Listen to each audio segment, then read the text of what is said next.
कृष्णाय वासुदेवाय हराय परमात्मने प्रणतकृष्णाय गोविन्दाय नमो नमः। नमो पंकजनाभय नमो पंकजमालिने नमो पंकजनेत्राय नमस्ते पंकजांगाय।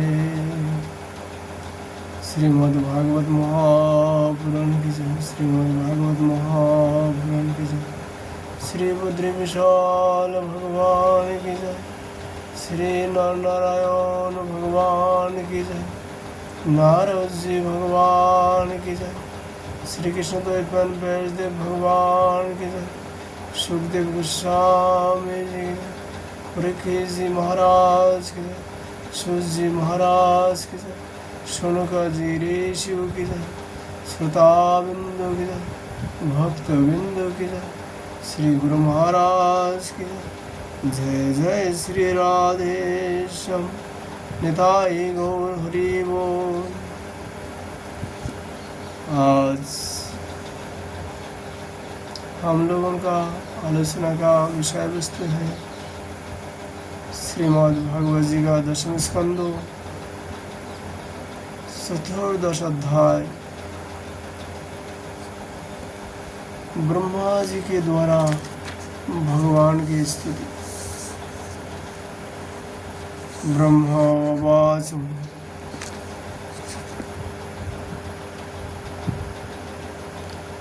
नैमिड्ढते ब्रवपुषं ताडेदम्बरायं गुञ्जाब्दांशो परिवेत्सल सन्मुखायं वनस्रजं कबलवेत्र वेशानवेनु लक्ष्मश्रियं मृदुपतिं पुष्पंगुजाय। ब्रह्मा जी भगवान श्री कृष्ण का निकट स्तुति किया। प्रभु एकमात्र आप ही स्तुति करने योग्य है। मैं आपके चरण में नमस्कार करता हूँ। आपका यह सुरील वर्षाकालीन मेघ के समान श्यामल है। इस पर स्थिर बिजली के समान झिलमिल करता हुआ पीताम्बर शोभा पाता है। आपके गले में घुंघरू की माला, कान में मकराकृति कुंडल तथा सिर पर मोर पंखे का मुकुट है। इन सब की कांति से आपके मुख पर अनोखी छटा छिटका रही है।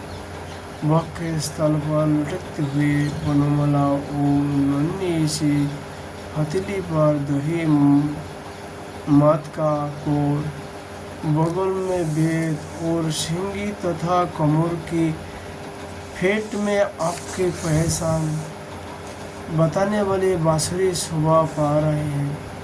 आपके कमर से सुकोमल परम सुकुमार चरण और यहाँ गोपाल बालक का सुमधुर वेश, स्वयं प्रकाश परमात्मन। आपका यह श्री विग्रह भक्त जनों की लालसा अभिलाषा पूर्ण करने वाले हैं।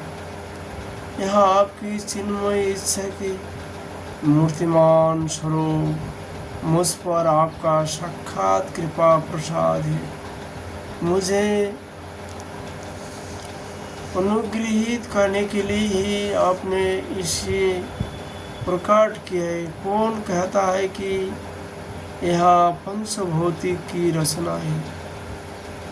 प्रभु, यह तो अप्राकृतिक शब्दों सतमा है। मैं जा और कोई समाधि लगाकर भी आपके इस सच्चिदानंद विग्रह की महिमा नहीं जान सकता। फिर आत्मा नंदानुभाव स्वरूप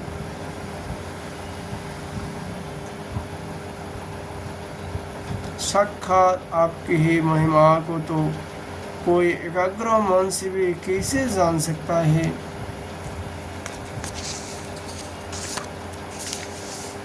प्रभु, जो लोग ज्ञान के लिए प्रयत्न ना करके अपने स्थान में ही स्थिर रहकर केवल सत्संग करते हैं और आपकी प्रेमी संत पुरुष के द्वारा गाई हुई आपकी लीला कथाओं का जो उन लोगों के पास रहने से अपने आप सुनने को मिलते हैं, शरीर वाणी और मन से विनयवानत होकर सेवन करते हैं, यहाँ तक कि उसे ही अपना जीवन बनाए लेते हैं। उसके बिना जो ही नहीं सकते प्रभु। यद्यपि आप पार्थिव लोक में कोई कभी विजय नहीं प्राप्त कर सकता, फिर भी वे आप पर विजय प्राप्त कर लेते हैं। आप उनके प्रेम के अधीन जो जाते हैं, आपका प्रेम के अधीन हो जाते हैं।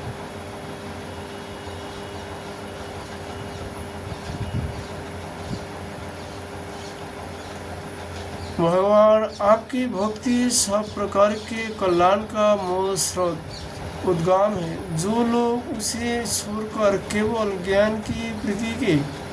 ज्ञान की प्राप्ति के लिए श्रम उठाते हैं और दुख भोगते हैं, उनको बस क्लेश ही क्लेश हाथ लगता है और कुछ नहीं। जैसे थोती भूसी कूटने वाले को केवल श्रम ही मिलता है, चावल नहीं।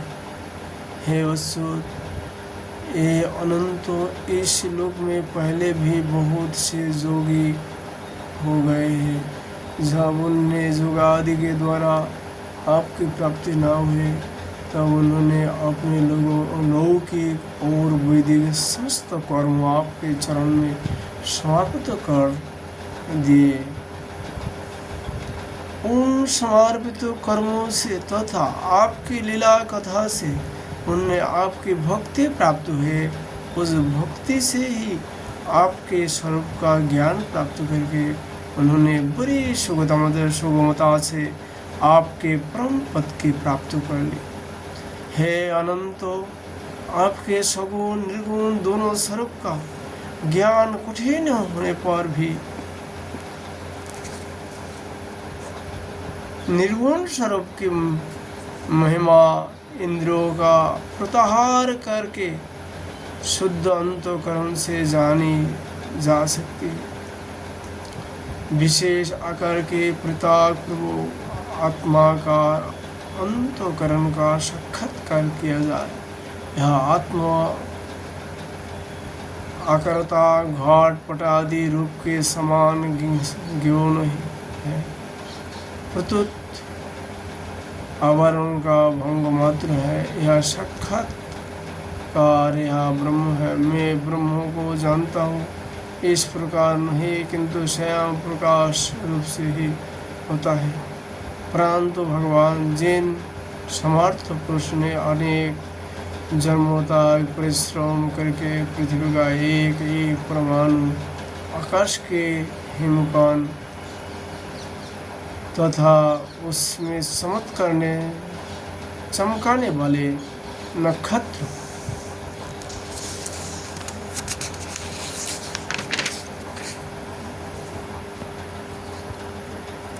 एवं तारों तक को गिन डाला है, उनमें भी भला ऐसा कौन हो सकता है जो आपके सगुण स्वरूप के अनंत गुण को गिन सकते हैं। ब्रह्मा जी फिर बोलने लगे, हे प्रभु, आप केवल संसार के कल्याण के लिए ही अवतीर्ण हुए हैं। जो भगवान, आपकी महिमा ज्ञान तो बड़ा ही कठिन है। इसलिए जो पुरुष खान खान पर बड़ी उत्सुकता से आपकी कृपा का ही भली भांति अनुभव करता रहता है और प्राप्त के अनुसार जो कुछ सुख जादू प्राप्त होता है उसे निर्विकार मन से भोग लेता है, एवं जो प्रेम पूर्ण हृदय गदगद वाणी और पुलकित शरीर से अनेक आपके चरण में समर्पित करता रहता है, इस प्रकार जीवन व्यतीत करने वाला पुरुष ठीक वैसे ही आपके परम पद का अधिकारी हो जाता है जैसे अपने पिता की संपत्ति का पुत्र।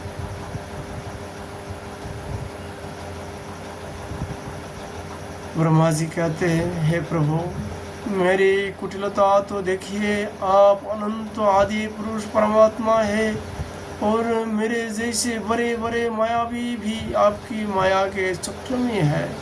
फिर भी मैंने आप पर अपनी माया फैलाकर अपना उचित जो देखना चाहा। प्रभु, मैं आपके सामने हूँ ही क्या आपके सामने श्रृंगार की भी कुछ गिनती है? भगवान, मैं रजोगुण से उत्पन्न हुए आपके स्वरूप के मैं ठीक नहीं जानता, इसी से अपने को आपसे अलौकिक संसार का स्वामी माने बैठा था। मैं अजन्मा जगत करता हूँ, इस मायाकृत मोह के घने अंधकार से मैं अंध हो रहा है, इसलिए आप यहाँ समाजकार की यह मेरे ही अधीन है, मेरा भित्व है, इस पर कृपा करने से मेरा अपराध क्षमा कीजिए। मेरे स्वामी प्रकृति महातत्व अहंकार आकाश वायु अग्नि जल और पृथ्वी रो आवरण से घिरा हुआ यह ब्रह्मांड ही मेरा शरीर है और आपके एक एक रोम के सिद्ध में वैसे वैसे अगणित ब्रह्मांड उसी प्रकार उठते पड़ते रहते हैं जैसे झरोखे की जाली में से आने वाला सूर्य की किरणों में रस के छोटे छोटे परमाणु उठते हुए दिखाई पड़ते हैं। कहा अपने परिमाण से 3.5 हाथ के शरीर वाला अत्यंत क्षुद्रों में और कहा आपकी अनंत महिमा।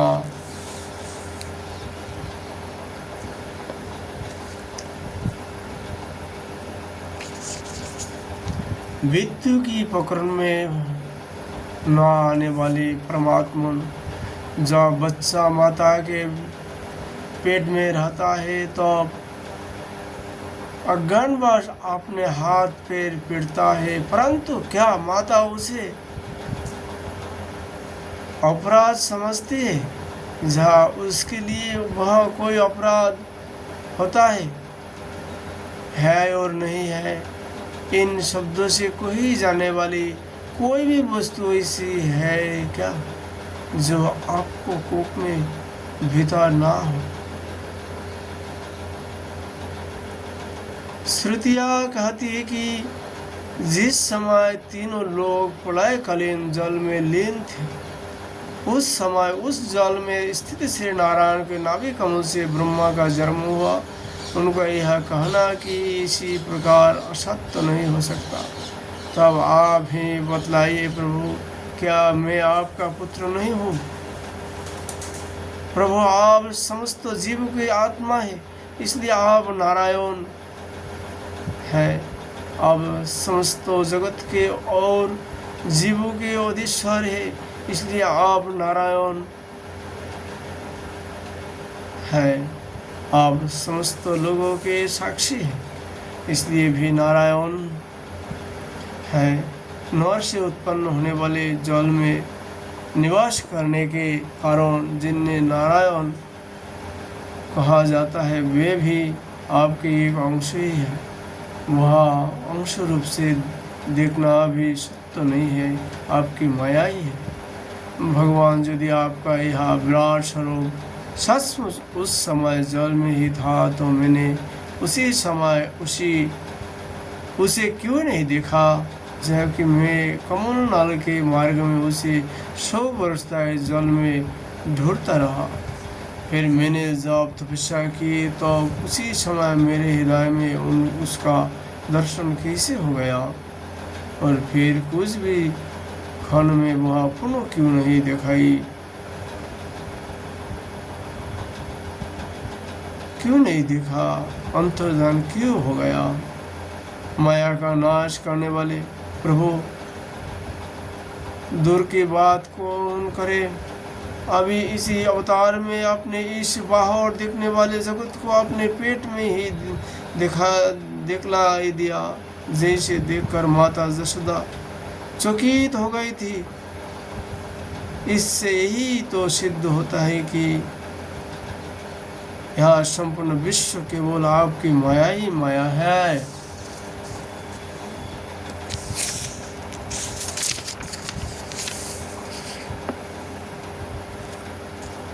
जब आपके सहित संपूर्ण विश्व जैसा बाहर दिखता है, वैसे ही आपके उदर में भी देखा, तो क्या यह सब आपकी माया के बिना ही आप में प्रतीत होता है? अवश्य आपकी लीला है। उस दिन की बात जाने दीजिए, आज की ही लीजिए। क्या आज आपने मेरे सामने आपने अतिरिक्त तो संपूर्ण विश्व को अपने माया के खेल नहीं खिलाया था? पहले आप अकेले थे, फिर संपूर्ण ग्वालवाल बसरे और छरे सीखे भी आप ही हो गए। उसके बाद मैंने देखा कि आपके सब रूप चतुर्भुज है और मेरे सहित सबके सब तत्व उनकी सेवा कर रहे हैं। आपने अलग अलग उतने ही ब्रह्मांडों के रूप में भी धारण कर लिया था, परंतु अब आप केवल अपरिमित आदित्य ब्रह्म रूप से ही शेष हो गए। जो लोग अज्ञानवश आपके स्वरूप को नहीं जानते, उन्हीं को आप प्रकृति में स्थित जीव के रूप में प्रतीत होते हैं और उन पर आपने माया का पर्दा डालकर सृष्टि के समय मेरे अर्थात ब्रह्मा के रूप से पालन के समय आपने विष्णु रूप में और संहार के समय रुद्र के रूप में प्रतीत होते हैं। प्रभु, आप सारे जगत के स्वामी और विधाता है। अजन्मा होने पर भी आप देवता, ऋषि, मनुष्य, पशु, पंछी और जलचर आदि जोनि में अवतार ग्रहण करते हैं, इसलिए कि इन रूपों के द्वारा दुष्ट पुरुष का घमंड तोड़ते और सत्पुरुष पर अनुग्रह करे। भगवान, आप अनंत परमात्मा और जोगेश्वर है। जिस समय आप अपनी जोग माया का विस्तार करके लीला करने लगते हैं, और समय त्रिलोकों में ऐसे ही कौन है जो यह जान सके कि आपकी लीला कहाँ, किस लिए, कब और कितनी होती है। इसलिए यह संपूर्ण जगत सपनों के समान असत्य, अज्ञान, रोग और दुखों पर दुख देने वाला है। आप परमानंद परम ज्ञान स्वरूप है, अनंत है। यह माया से उत्पन्न एवं विलीन होने पर भी आप में आपकी सत्ता से सत्य के समान प्रतीत होता है। तो आप ही एकमात्र सत्य है, क्योंकि आप सबकी आत्मा जो है, आप प्राण पुरुष होने के कारण समस्त अनजन्म आदि विकारों से रहे थे और स्वयं प्रकाश है। इसलिए देश, काल और वस्तु जो पर प्रकाश है,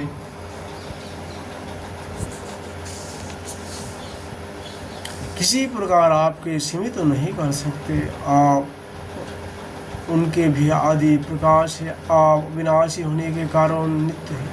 आपके आनंद अखंडित है। आप में न तो किसी प्रकार का माल है और न अभाव। आप पूर्ण एक है। समस्त अपराधियों से मुक्त होने के कारण अमृत स्वरूप है।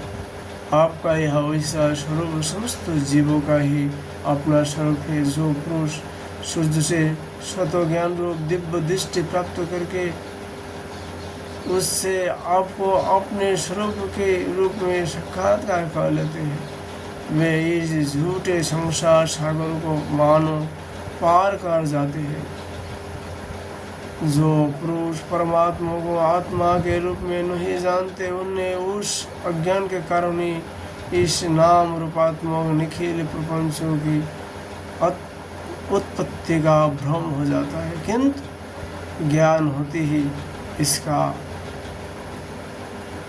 आत्यंतिक प्रलय हो जाता है। जैसे रस्सियों में भ्रम के कारण ही साप की प्रतीति होते हैं और भ्रम के निवृत्त होते ही उसकी निवृत्ति हो जाता है। संसार संबंधी बंधों और उससे मुक्त ये दोनों ही नाम अज्ञान से कल्पित है।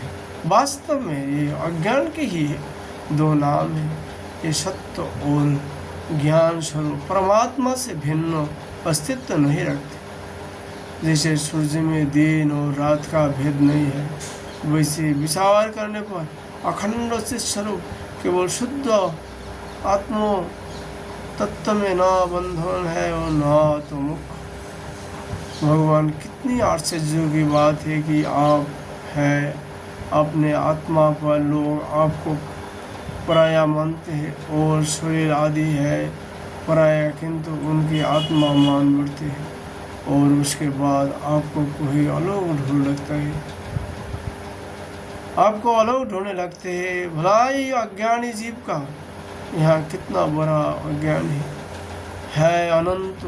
आप तो सबके अनंतों का करण में ही विराजमान है। आप तो सबके अंतःकरण में ही विराजमान है। इसलिए संतों लोग आपके अतिरिक्त जो कुछ प्रतीत हो रहा है उसका परित्याग करते हुए अपने भीतर ही आपको ढूंढते हैं। क्योंकि यद्यपि रस्सी में सांप नहीं है, फिर भी उस प्रतीयमान सांप को मिथ्या निश्चय के बिना भला कोई सत्पुरुष सच्ची रस्सी को कैसे जान सकते हैं।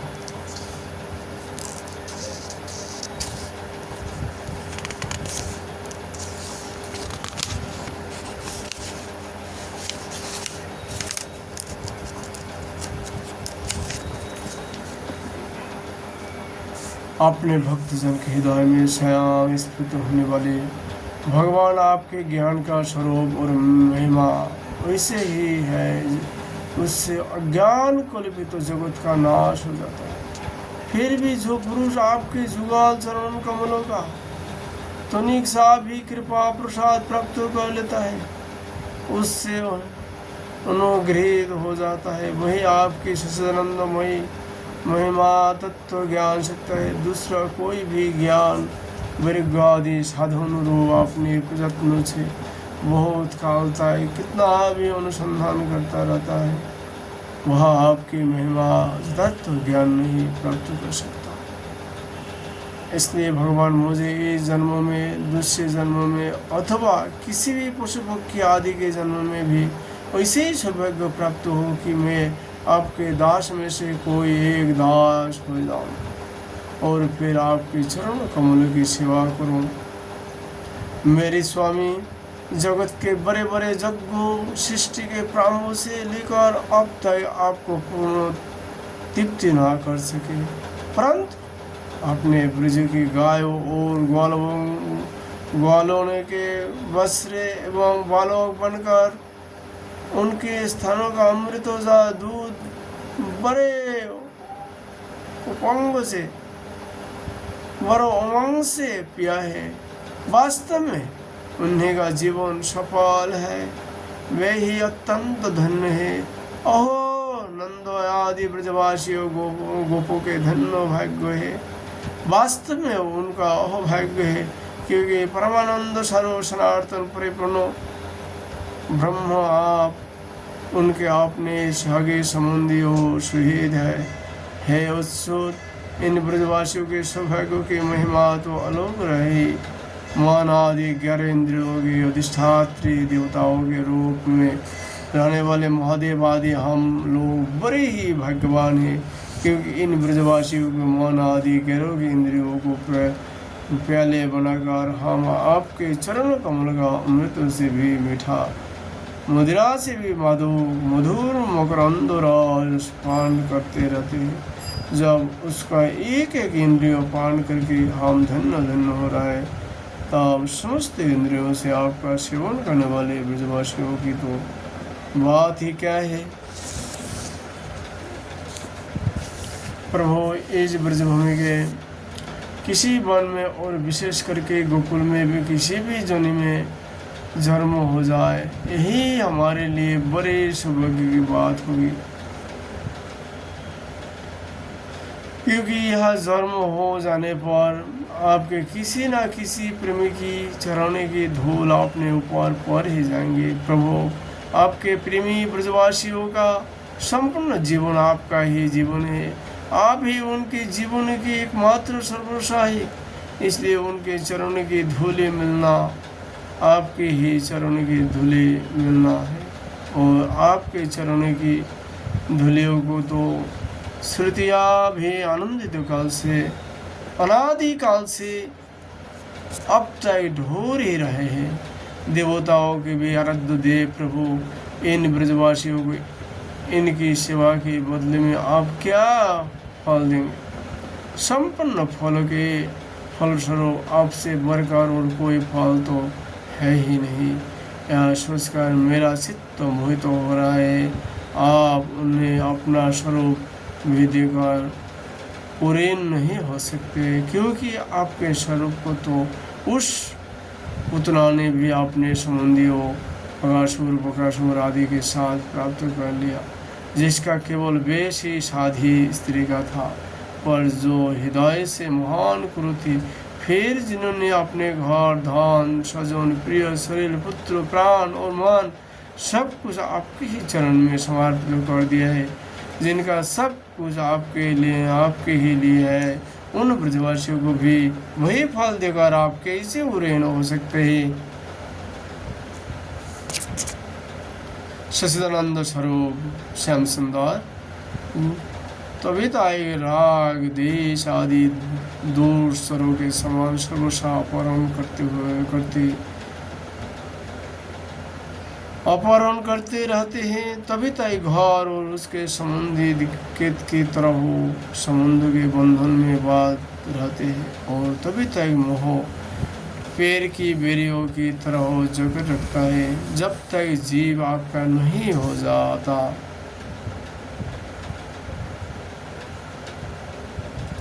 प्रभु, आप विश्व के पखरे से सर्वथा रहित हैं, फिर भी आपके शरणागत भक्तजनों की अनंत आनंद वितरण करने के लिए पृथ्वी में अवतार लेकर विश्व के समान ही लीला विलास का विस्तार करते हैं। मेरे स्वामी, बहुत कहने की आवश्यकता नहीं। जो लोग आपकी महिमा जानते हैं वे जानते रहे। मेरी मन, वाणी और शरीर तो आपकी महिमा जानने में सर्वदा असमर्थ है।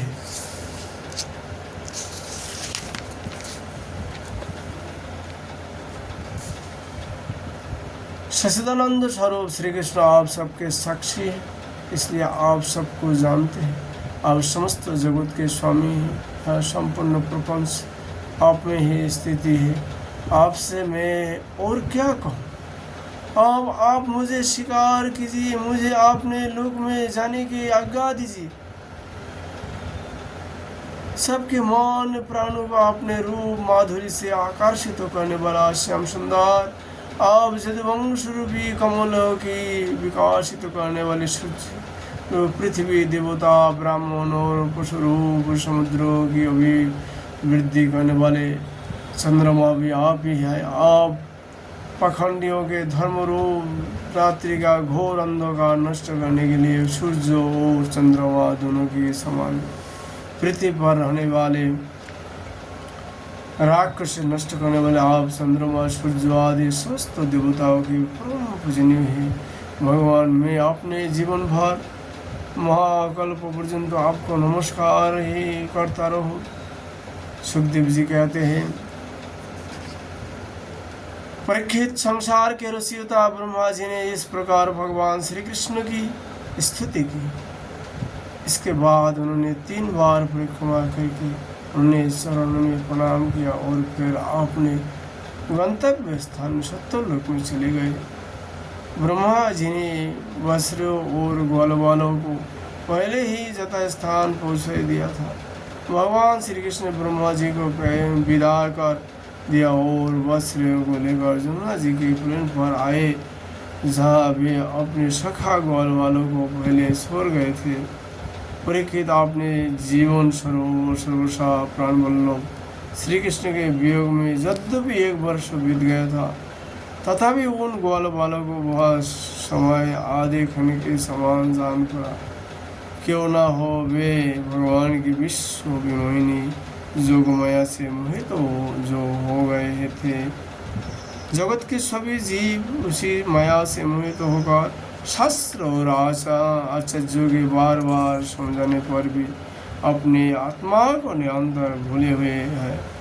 वास्तव में उस माया की वैसे ही शक्ति है। भला वैसे उससे मोहित होकर जीव या क्या का नहीं भूल जाते।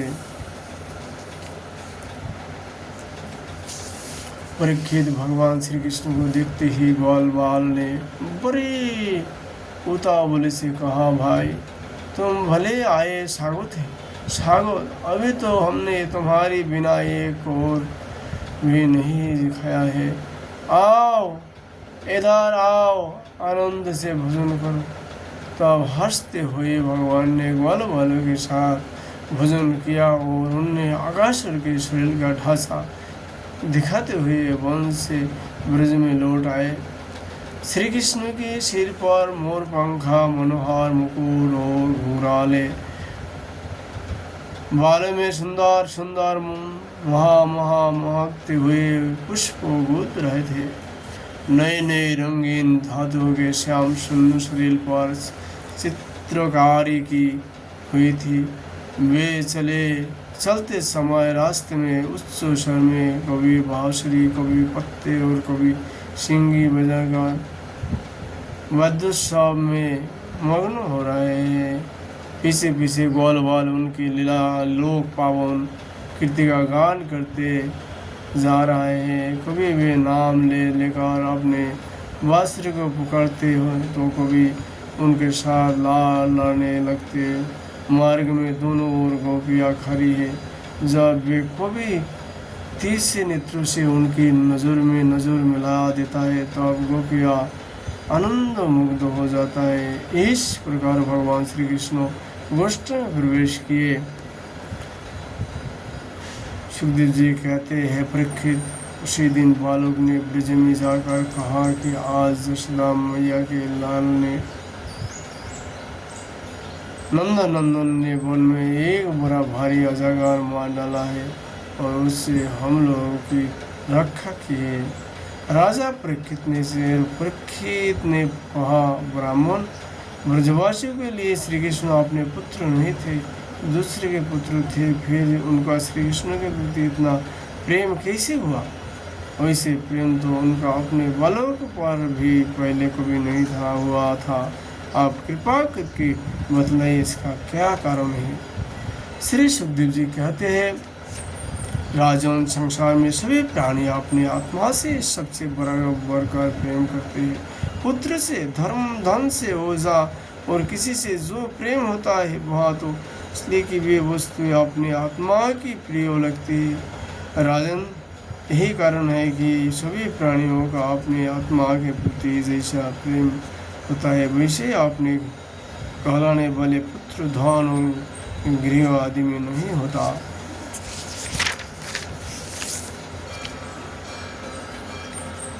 निरपर श्रेष्ठ जो लोग देह को ही आत्मा मानता है वे भी अपने शरीर से जितना प्रेम करते हैं उतना प्रेम शरीर के संबंधी, पुत्र, मित्र आदि से नहीं करते। जब विचार के द्वारा यह मालूम हो जाता है कि यह शरीर में नहीं हो, यह शरीर मेरा है, तब इस शरीर से वे आत्मा के समान प्रेम नहीं रहता। यही कारण है कि इस देह के जीर्णो शीर्ण हो जाने पर भी जीने की आशा प्रबल रूप से बनी रहती है। इस यहाँ बात सिद्ध होता है कि सभी प्राणी अपनी आत्मा से ही सबसे बढ़कर प्रेम करते हैं और उसके लिए इस सारे सरासर जगत में भी प्रेम करते हैं। इन श्री कृष्ण को ही तुम सब आत्माओं का आत्मा समझो। संसार के कल्याण के लिए ही जो माया का आश्रय लेकर वे यह देहधारियों को समान ज्ञान करते हैं। जो लोग भगवान श्री कृष्ण की वास्तविक स्वरूप को जानते हैं उनके लिए तो यह इस जगत में जो कुछ भी सरासर पदार्थ है अथवा इससे परे परमात्मा ब्रह्म नारायण आदि जो भक्त वत्सल स्वरूप है, सभी कृष्ण स्वरूप ही है। श्री कृष्ण के अतिरिक्त तो और कोई प्रकृति अप्राकृतिक वस्तु ही नहीं है ही नहीं। सभी वस्तुओं का अत्यंत रूप अपने कारण में स्थित होता है। उस कारण के भी परम कारण है भगवान श्री कृष्ण। तो भला बताओ किस वस्तु के श्री कृष्ण से भिन्न बतलाइए, जिन्होंने पुण्य कृति मुकुंद मुरली के पदवल्लभ की नौका का आश्रय लिया है, जो कि सत्पुरुष का सर्वस्व है। उनके लिए यह भवसागर वस्त्र की फूल के घर के समान है। उनने परमानंद की प्राप्ति हो जाता है और उनके लिए विभूतियों का निवास स्थान यहाँ संसार नहीं रहता। परीक्षित, तुमने मुझसे पूछा था कि भगवान के 85वें वर्ष की लीला ग्वालवाल ने 6ठे वर्ष में कैसे हुई, उसका सारा रहस्य मैंने तुमने बतला दिया। भगवान श्री कृष्ण के ग्वालवाल के साथ वन क्रिया अगासुर को मारना, हरी हरी घास में युक्त भूमि पर बैठकर भोजन करना, अप्राकृतिक रूपधारी वस्त्रों को और ग्वालवालों का प्रकट होना और ब्रह्मा जी के द्वारा की हुई इस महान स्तुतियों को जो मनुष्य सुनता और कहता है, उसको धर्म अर्थ काम मोक्ष की प्राप्ति हो जाती है। सुखदेव जी कहते हैं, परीक्षित, इस प्रकार श्री कृष्ण और बलराम ने कुम्हार अवस्था का अनुरूप आग मुसनी विषेतु बंधुरों की भांति उछलता कुत्ता आदि अनेक लीलाएं करके अपने कुमार अवस्था ब्रज में ही त्याग दी। इति श्रीमद् भागवती महापुराणे परमहंस संहिता दशम स्कंदे पूर्वार्धे ब्रह्मस्तुति नाम चतुर्दश अध्याय विश्राम। राधा माधव जी का कृपा होने पर फिर हम लोग श्रीमद् भागवत जी का चर्चा करने का प्रयास करूँगा। आज हम लोग यही श्री ब्रह्मा जी का स्थिति को विश्राम देता हूँ। राधे राधे।